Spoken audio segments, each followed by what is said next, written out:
Welcome into the recap of the Cubs' 4-3 victory over the Pittsburgh Pirates Sunday afternoon at Wrigley Field in a game they had to have, and they did. They found a way to win a baseball game. I'm David Kaplan. It's brought to you by our great partners at Wintrust. They are the exclusive home of Cubs checking. The QR code on your screen or wintrust.com/Cubs. Get your very own Cubs checking account. Had to have it.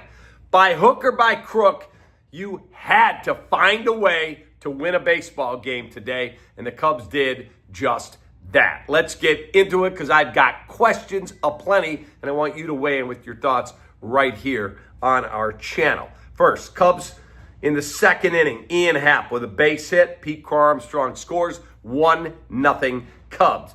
But in the third, Spencer Horwitz, a double. That brings in Isaiah Kiner-Falefa. We are tied at one apiece. Dansby Swanson then in the bottom of the fifth inning hits a hard grounder that hits the third base bag. It kicks down the left field line, and Tommy Pham, the Pirates left fielder, comes over. But there's that much room between the wall and the left field line. And I heard Ian Happ speaking about it because he's played the position so magnificently, winning Gold Gloves. And I heard him talking all about playing that position and how hard it is when it balls down the line. And that's what ended up costing Tommy Pham. Run comes in, Dansby hustling, that guy always hustles. He's able to get himself to third base. The Cubs, unfortunately, could not get him home, but they do have a 2-1 lead. But then in the top of the sixth, Joey Bart comes up with his ninth double. That brings in 2 runs. Pirates all of a sudden grab a 3-2 lead, and I was getting nervous, and I know you were too. And then we go to the bottom of the sixth, Carson Kelly, a base hit, PCA into third, Seiya into score. We are tied. But again, you got first and third, can't come up with a big hit in a big spot. They, in that inning, and I'd love your thoughts on this, they walked Nico Hoerner on 4 pitches. So now the bases are loaded. And here comes Dansby Swanson with 2 outs. And Dansby Swanson, give him credit, he tied the game or gave the Cubs the lead earlier. He ended up getting the game-winning sac fly.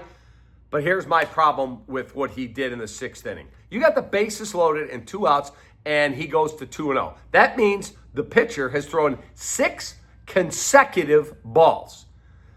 In my world, if you're telling me that's Albert Pujols at the plate, you're telling me it's Mike Trout, some great Aaron Judge, some Shohei. Okay, you want to swing away? Have at it.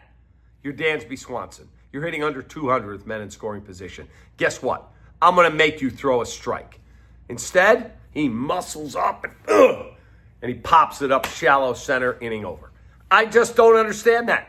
Somebody explain that to me. You are not that good a hitter right now that you should be swinging on 2-0, 6 consecutive balls. And I'm seeing people on social, well, that's the best count to hit in.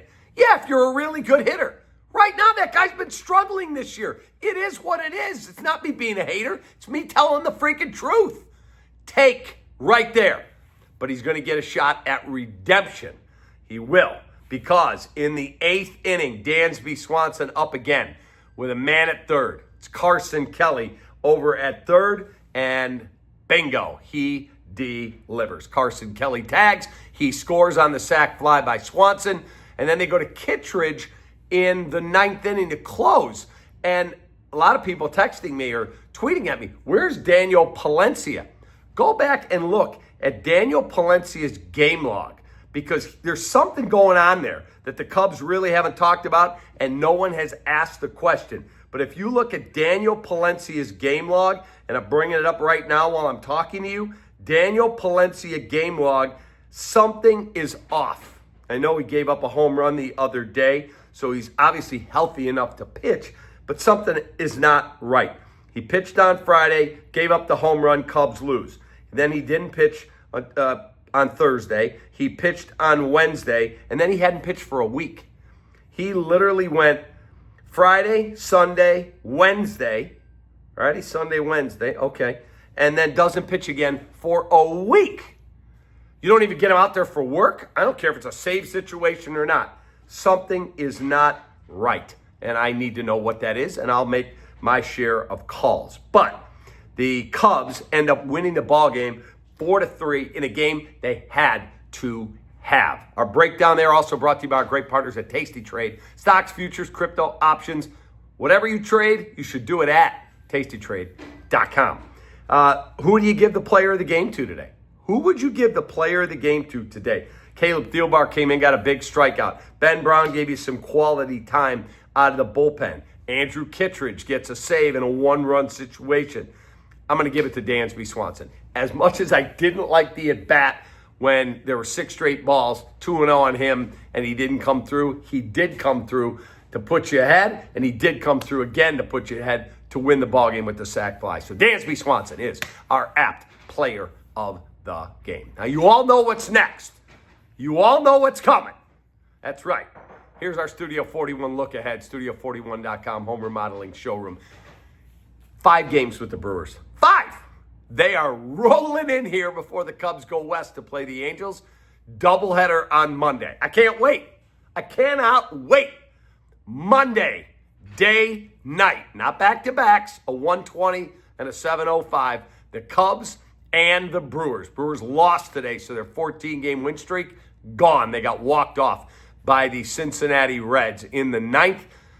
Here we go. 5 games. If you have any designs on catching them, it better start on Monday. Have a great rest of your day. Bears recap tonight. Bears and Bills kick off at 7 at Soldier Field.